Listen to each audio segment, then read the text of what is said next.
Olá, caro amigo, cara amiga. Demos início ao projeto de leitura orante da Sagrada Escritura a partir do Evangelho de Marcos.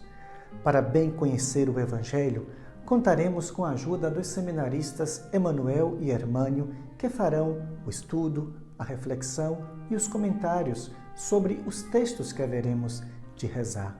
Contaremos também com a ajuda técnica do seminarista Bruno. Aproveite, pois ignorar as Escrituras é ignorar o próprio Cristo, como dizia São Jerônimo. Tudo de bom. Muito obrigado, Padre Pedro Júnior, e a vocês, queridos amigos e amigas, sejam muito bem-vindos. Chamo-me Hermânio, sou da Diocese de Paulo Afonso e estou seminarista no Seminário Maior Dom Mário Zanetta, atualmente cursando o 3º ano de Teologia. Quero pedir licença a cada um de vocês, meus irmãos e minhas irmãs, para poder adentrar no seu lar, o seu lugar sagrado, a sua igreja doméstica, a fim de que conheçamos e rezemos juntos o Evangelho de São Marcos. Antes de adentrarmos em uma das partes, ou seja, propriamente o Evangelho de São Marcos, devemos fazer um caminho, tentar compreender o todo. O que é isto, então, Evangelho? Evangelho é uma palavra grega que significa boa notícia, boa nova. Para nós cristãos, esta boa notícia, boa nova, é a pessoa de Jesus Cristo, pois Ele é a palavra de Deus encarnada em nosso meio e que nos veio nos trazer a grande boa nova, a nossa salvação. A Bíblia, como sabemos, nos apresenta 4 evangelhos: Mateus, Marcos, Lucas e João. Mas prestem muita atenção, não são 4 evangelhos diferentes, mas um único evangelho que apresenta sobre 4 formas a pessoa de Jesus Cristo. Portanto, os 4 evangelhos foram escritos anos após a morte e ressurreição de Jesus Cristo, após o evento pascal, e não no momento imediato. Digo isto porque algumas pessoas acreditam que, ao passo que Jesus fazia, curava, operava os milagres, o hagiógrafo ou escritor sagrado estava ao lado escrevendo, e não foi assim. No começo da Igreja, a tradição sobre os feitos e atos de Jesus se dava por meio da oralidade. Com o passar do tempo, para que toda aquela experiência não fosse perdida, eles acharam por bem decodificar, colocar a escrita para que se perpetuasse na história e então levasse adiante Cristo, Palavra de Deus. O que então podemos dizer da pessoa de São Marcos? Quem ele era? Bem, seu nome de origem hebraica era João, o seu primeiro nome. Ele só recebe o nome de Marcos após a sua chegada a Roma, os confins da terra, como a Bíblia nos apresenta.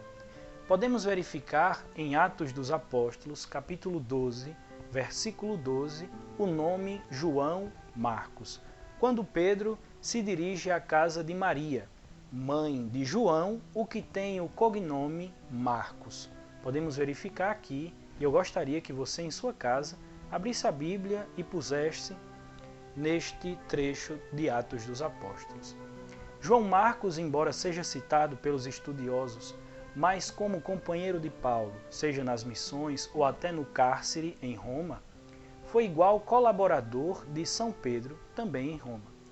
Pedro o chama e tem muita estima para com João Marcos, a ponto de chamá-lo de filho na sua primeira carta, no capítulo 5, versículo 13.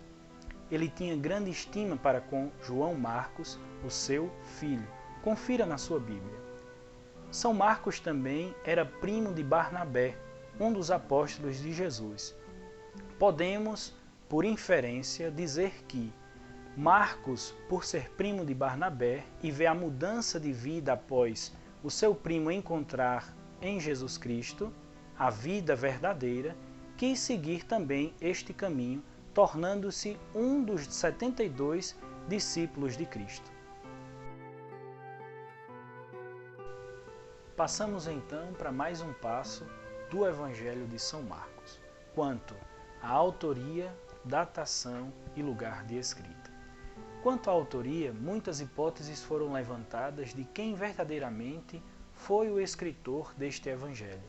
Porém, agora vamos nos utilizar de um recurso que é muito seguro e caro para a Igreja, que é a patrística, período da Igreja em que os padres fundamentaram o cristianismo, seja pela Bíblia, seja pela teologia ou pela doutrina, pela espiritualidade, mas certamente é uma fonte segura. Papias de Hierápolis, entre os anos 110 e 130 d.C., ou seja, segundo século, afirmou que o autor do Evangelho é propriamente São Marcos, pois, abre aspas, este jovem havia se tornado intérprete de São Pedro em Roma, registrando por escrito de forma cuidadosa tudo o que se lembrou daquilo que foi dito e feito por nosso Senhor Jesus Cristo, fecha aspas. Portanto, podemos afirmar com toda segurança que, segundo a tradição da Igreja Católica, São Marcos é o autor deste Evangelho. Passamos agora para o segundo ponto, a datação. O Evangelho foi escrito provavelmente, não podemos afirmar com exatidão, mas podemos dizer que provavelmente foi escrito entre os anos 64 e 67 d.C., após o martírio de São Pedro. E o lugar de escrita foi Roma, ou melhor, os arredores de Roma, as periferias, lugar de contexto pagão. Passamos agora para um ponto fulcral do Evangelho de São Marcos, diria um dos principais, quanto à intenção do Evangelho. Sabemos que quem escreve um texto, uma carta ou um simples bilhete na porta da geladeira quer comunicar algo. Por trás desta comunicação existe uma intenção na escrita. O evangelista não foi diferente. Ele sabia que relatar o que ele viu e ouviu tinha que estar próximo do que aquela comunidade de pagãos poderia assimilar.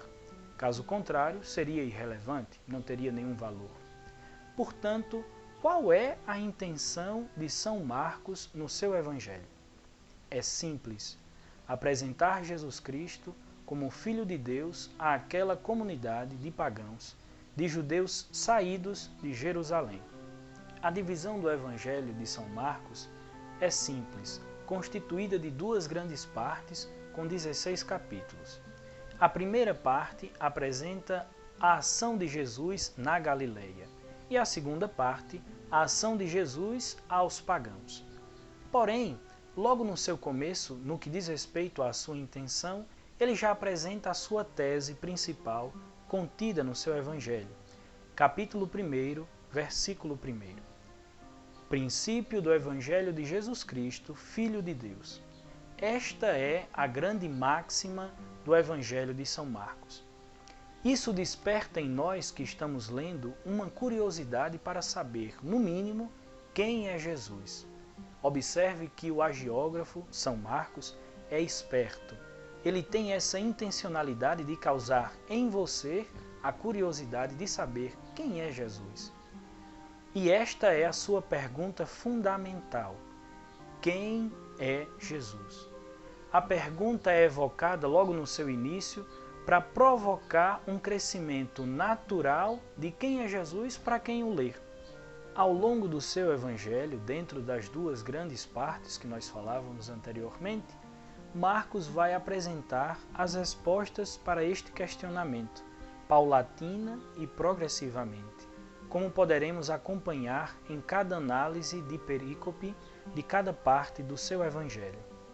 O seu texto culmina no capítulo 15, versículo 39. Gostaria que você observasse bem, onde um pagão, veja, se Marcos escreveu para uma comunidade pagã, ele coloca na boca de um pagão a confissão de fé precisa do seu Evangelho de quem é Jesus.